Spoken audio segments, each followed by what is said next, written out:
नमस्ते और स्वागत है आपका हमारे चैनल पर फिर से। आज हमारे पास कुछ सचमुच दिलचस्प है आपके लिए।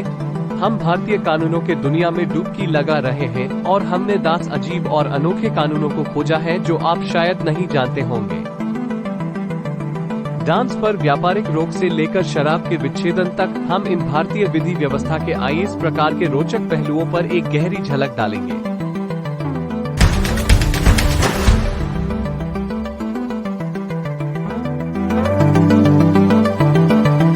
हमारा पहला कानून द पब्लिक डांस लॉ कुछ अजीब है। भारत के कुछ हिस्सों में बिना पहले की अनुमति के खुले जगहों में नाचना माना है। द पब्लिक डांस लॉ को शुरुआत में अच्छे इरादों के साथ लागू किया गया था, जिसके उद्देश्य की सामान्य व्यवस्था को बना रहे और अनियमित नाच सभाओं के कारण हो सकते हुए व्याकुलता को रोका जा सके। इसका उद्देश्य था कि बड़े झुंडों में नाचते समय ट्रैफिक में व्यवधान ना हो या व्यस्त इलाकों में गड़बड़ ना हो। लेकिन इस कानून को इंडिविजुअल फ्रीडम ऑफ एक्सप्रेशन के अधिकार पर क्रिटिक और विवाद का सामना करना पड़ा है। कई लोग इस बात पर विचार करते हैं कि नाचना एक कला और स्वप्रकटन का एक रूप है जो बिना अनुमति के खुले जगहों में होना चाहिए। क्या आप जानते हैं कि भारत में आत्महत्या को एक जुर्म नहीं माना जाता? हाँ, ये सच है। अपनी जिंदगी लेने के लिए ये लीगल है, लेकिन आत्महत्या की कोशिश करना एक दंडनीय अपराध है। ये एक ऐतिहासिक दृष्टिकोण से आता है जो आत्महत्या को एक मानसिक दुख का प्रतीक मानता है, अपराध नहीं। भारतीय दंड संहिता 1860 में ब्रिटिश राज के दौरान लागू की गई आत्महत्या की कोशिश को कानून द्वारा दंडनीय अपराध के रूप में दर्ज करती थी। समय के साथ साथ सामाजिक दृष्टिकोण मानसिक स्वास्थ्य के प्रति बदल गए हैं, जिससे आत्महत्या के चक्कर में घिरावट और समझने की विस्तार से बढ़ गई है। इसका परिणाम स्वरूप 2017 में भारतीय दंड संहिता में एक संशोधन किया गया, जिसमें आत्महत्या की कोशिश को दंड से मुक्त किया गया।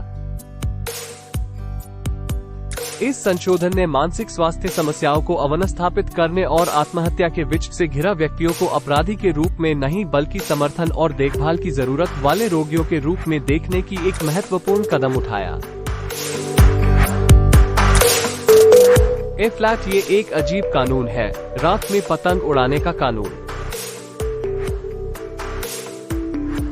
कुछ इलाकों में रात में पतंग उड़ना सुरक्षा की चिंता के कारण माना है। पतंग उड़ना भारत में एक लोकप्रिय शौक है और इस कानून ने इसमें एक दिलचस्प मोड़ डाल दिया है।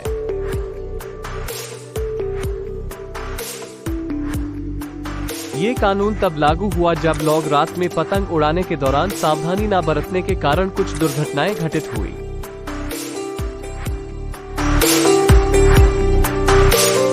तैयार हो जाओ हमारे अगले कानून के लिए, भारत के अजीब विशेष शराब कानून। कुछ स्टेट्स में शराब सिर्फ कुछ विशेष दुकानों में और कुछ विशेष घंटे में बेची जा सकती है। शराब के आसपास के नियम एक स्टेट से दूसरी स्टेट तक बहुत अलग होते हैं, जो इसे एक काफी कॉम्प्लेक्स मुद्दे बनाते हैं। गुजरात स्टेट ने शराब के बेचने और पीने पर पूरी तरह से बैन लगाया हुआ है।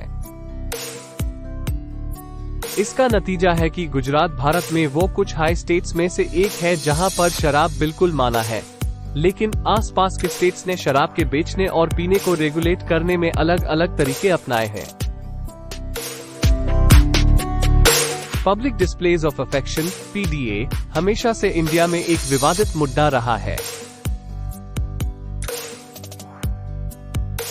जबकि देश के राष्ट्रीय स्तर पर PDA के खिलाफ कोई विशेष कानून नहीं है, कई राज्यों ने प्रेम व्यक्त करने वाले प्रेमी जोड़ों को खुले रूप से अपनी मोहब्बत व्यक्त करने से रोकने के लिए कठोर नियम लगाए हैं। इसने कई लोगों के बीच में सवाल उठे हैं, जो यह प्रश्न उठते हैं कि ऐसे प्रतिबंध एक देश पर क्यों हैं जो अपनी संपूर्ण सांस्कृतिक धरोहर और परंपरा पर गर्व करता है। वे इसका विरोध करते हैं कि लोक व्यवहार के लिए अधिक उपयुक्त व्यवहार की जगह चाहिए और प्रेम की व्यक्ति से व्यक्ति में व्यवहार को निजी रखना चाहिए। लेकिन यह सोचने की लाइन समकालीन समाज के बदलते हुए डायनामिक्स को पहचानने में असफल होती है, जहां युवा प्रेमी जोड़े अक्सर अपनी भावनाओं का अधिक उदाहरण ढूंढते हैं।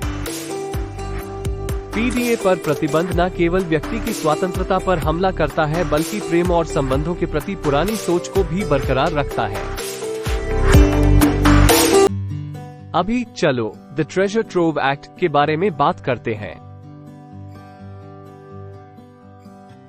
इस कानून के अंतर्गत अगर आप अपनी संपत्ति पर दफन हुई खजाना या प्राचीन कलात्मक वस्तुएं ढूंढते हैं तो वो सरकार की हो जाती हैं।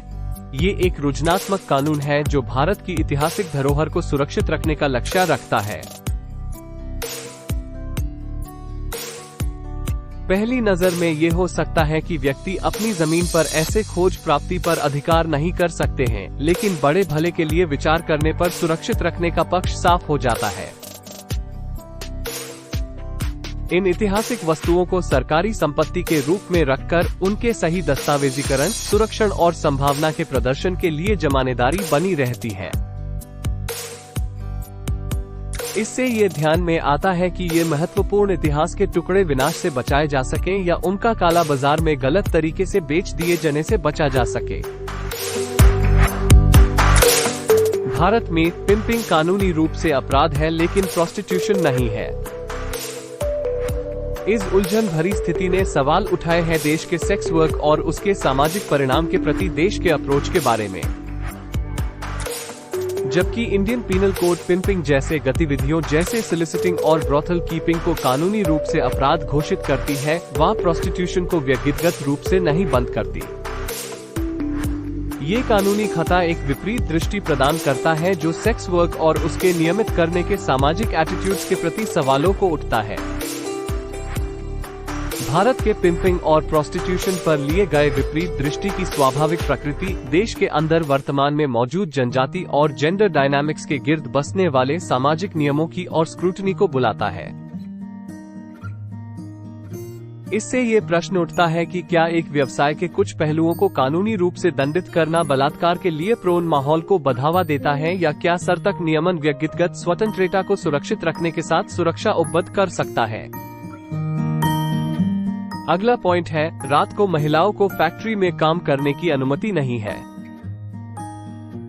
इससे जुड़ी ये कानून महिलाओं की सुरक्षा की चिंता से जुड़ा हुआ है और रात के समय उनके रोजगार को सीमित करता है। महिलाओं को रात को फैक्ट्री में काम करने से रोकने वाले इस कानून पर लंबी चर्चा चली आती है, जिसमें इस मुद्दे के दोनों पक्ष की आर्ग्यूमेंट्स होती हैं। जब ये सुरक्षित उपाय लगता है जिससे नुकसान से बचा जा सके और महिलाओं की सुरक्षा हो सके, तो ये पाबंदी भी व्यावसायिक स्थल में जेंडर समानता को बरकरार रखती है।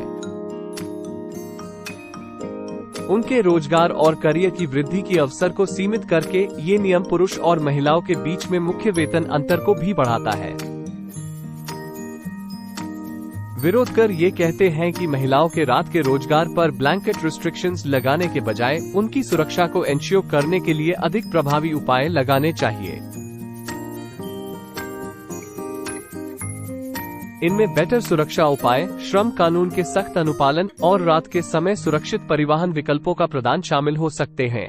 महत्वपूर्ण है कि हम समझें कि महिलाओं के पास उनके लिंग के आधार पर किसी प्रकार की रोक या भेदभाव के बिना सभी क्षेत्रों में काम करने का समान अधिकार है। ओडिशा की टूथपिक लॉ एक दिलचस्प है।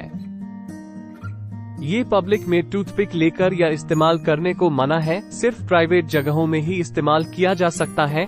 टूथपिक का इस्तेमाल सिर्फ प्राइवेट जगहों में करने को मना करके ओडिशा साफ सफाई को बनाए रखने और ये एंश्योर करने की कोशिश करती है कि लोग सामाजिक रूप से अनुकूल व्यवहार न करें।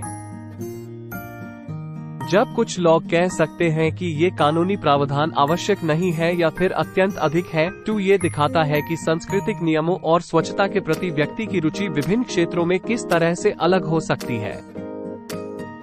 ओडिशा में दंत स्वास्थ्य और साफ सफाई को महत्व दिया जाता है। ये कानून एक धीरे धीरे समझाने वाला उपकरण है, जिससे व्यक्ति अपने दंत साफ करने जैसे व्यक्तिगत ग्रूमिंग कार्यों पर ध्यान केंद्रित करते समय दूसरों के लिए विलंबित या अप्रचारित नहीं होते हैं। एंड में हमारे पास एंटी काउ परेड लॉ है। कुछ स्टेट्स में बिना इजाजत के गायों का परेड करना अपराध है। गायों के सांस्कृतिक महत्व को देखते हुए ये कानून जानवरों की सुरक्षा पर एक दिलचस्प दृष्टिकोण रखता है। जबकि कुछ लोग आए इस कानून को हैरतअंगेज या व्यर्थ भी समझ सकते हैं। ये भारतीयों के प्रति इन जानवरों के लिए गहरे सम्मान और भक्ति को दारुस्त करता है। ये कानून भारत में गायों की सामाजिक महत्व को प्रकट करता है और इससे स्पष्ट होता है कि इन्हें किसी भी खतरा या दुखद प्रदान किया जा सकता है।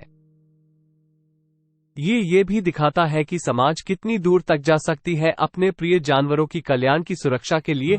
गायों के परेड के लिए अनुमति की आवश्यकता से ये विधि युद्धांतरण रोकने का लक्ष्य रखती है, जहां गायों को किसी भी तरह के तनाव या खतरे का सामना न करना पड़े पब्लिक इवेंट्स के दौरान। चाहे कोई भी अपनी व्यक्तिगत मनोभावना या राय रखे, ये महत्वपूर्ण है कि हम जानवरों की सुरक्षा से जुड़े भारत के एंटी काउ परेड लॉ जैसे सांस्कृतिक परिभाषाओं को पहचानें और सम्मान करें। और यहाँ पर आपके सामने है भारत में 10 अजीब और अनोखे कानून जो आप शायद नहीं जानते थे। ये कानून हमें भारत के विधिक दृष्टिकोण, उसके सांस्कृतिक मूल्यों और उसके लगातार विकास के प्रति रोचक दृष्टिकोण प्रदान करते हैं।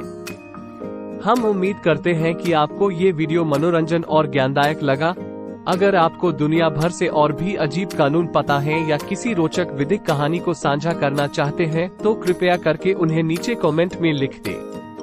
मत भूलिए लाइक करना, सब्सक्राइब करना और नोटिफिकेशन बेल दबा देना ताकि आप हमारे चैनल से और भी रोचक कंटेंट को छोड़ने पर कभी भी पीछे न रहे। देखने के लिए धन्यवाद और हम आपको अगले वीडियो में मिलेंगे।